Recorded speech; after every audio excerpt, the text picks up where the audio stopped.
ഇത് നന്നായി പഴുത്തു കഴിഞ്ഞാലും ഉൾഭാഗം പച്ച നിറത്തിൽ കാണപ്പെടുന്ന ഒരു ഫ്രൂട്ടുമായിട്ടാണ് ഞാൻ വന്നിരിക്കുന്നത്. നിങ്ങൾക്കറിയാമായിരിക്കും കിവി എന്ന പേരിൽ അറിയപ്പെടുന്നത്. ഇത് കിവി എന്നോ ചൈനീസ് ഗൂസ്ബെറി എന്ന പേരിൽ അറിയപ്പെടും കേട്ടോ. ഇത് ചൈനയിലും തായ്വാനിലുമാണ് അധികമായിട്ട് കാണപ്പെടുന്നത്. ഇപ്പോൾ കാലിഫോർണിയയിലും ന്യൂസിലാൻഡിലും ഒക്കെ ഇത് കൃഷി ചെയ്യുന്നുണ്ട് കേട്ടോ.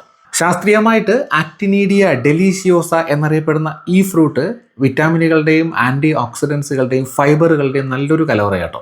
വിറ്റാമിനുകളുടെ കാര്യം പറയുകയാണെങ്കിൽ ഇതിൽ ഏറ്റവും കൂടുതലായിട്ട് കാണപ്പെടുന്ന വൈറ്റമിൻസ് സിയും കെയുമാണ് കേട്ടോ. അപ്പോൾ ഇത്രയും ഘടകങ്ങൾ ഉള്ളതുകൊണ്ട് തന്നെ ഹൃദയത്തിൻ്റെ ആരോഗ്യത്തിനും രോഗപ്രതിരോധ ശേഷി വർദ്ധിപ്പിക്കാനും ത്വക്കിൻ്റെ ആരോഗ്യത്തിനും ദഹനശേഷി വർദ്ധിപ്പിക്കാനും പിന്നെ നല്ല ഉറക്കം കിട്ടുന്നതിനും ഈ കിവി ഫ്രൂട്ട് സഹായിക്കുന്നുണ്ട്. ഇനി കാലറീസ് കുറവും ഫൈബർ കൂടുതലും ആയതുകൊണ്ട് ആരോഗ്യപരമായ രീതിയിൽ ശരീരഭാരം കുറയ്ക്കുന്നതിനും കിവി ഫ്രൂട്ട് കഴിക്കുന്നത് വളരെ നല്ലതാണ് കേട്ടോ. ഇത് ഫ്രഷ് ഫ്രൂട്ടായിട്ടോ ഡെസേർട്ടുകളിലോ സാലഡിലോ ഒക്കെ ചേർത്ത് കഴിച്ചാൽ ഭയങ്കര ടേസ്റ്റിയാണ്. അപ്പോൾ ഇതിലൊരെണ്ണം ഞാൻ കട്ട് ചെയ്ത് കാണിക്കാം. അതിൻ്റെ ഉൾഭാഗം എങ്ങനെയാണെന്ന് നോക്കാം. ഇതിൻ്റെ ആകൃതി നോക്കുകയാണെങ്കിൽ ഏതാണ്ട് വലിയൊരു കോഴിമുട്ട പോലെ ഉണ്ടാവും. കണ്ടല്ലോ, ഷേപ്പും അതിൻ്റെ സൈസും ഒക്കെ ഏതാണ്ടൊരു കോഴിമുട്ട പോലെ തന്നെയാണ്. കട്ട് ചെയ്ത് നോക്കാം നമുക്ക്.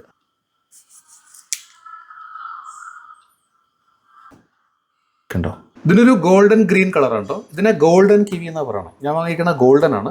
അപ്പോൾ ഇതിൻ്റെ തന്നെ ഒരു ഡാർക്ക് ഗ്രീൻ ആണ് ഏറ്റവും കൂടുതലായിട്ട് കാണപ്പെടുന്നത്. ഇത് ഇതിൻ്റെ ഉള്ളിൽ ഈ കറുത്ത നിറത്തിൽ കാണുന്നത് അതിൻ്റെ കുരുവാട്ടോ. ഒന്ന് കഴിച്ചു നോക്കട്ടെ എന്തായാലും. കണ്ടോ,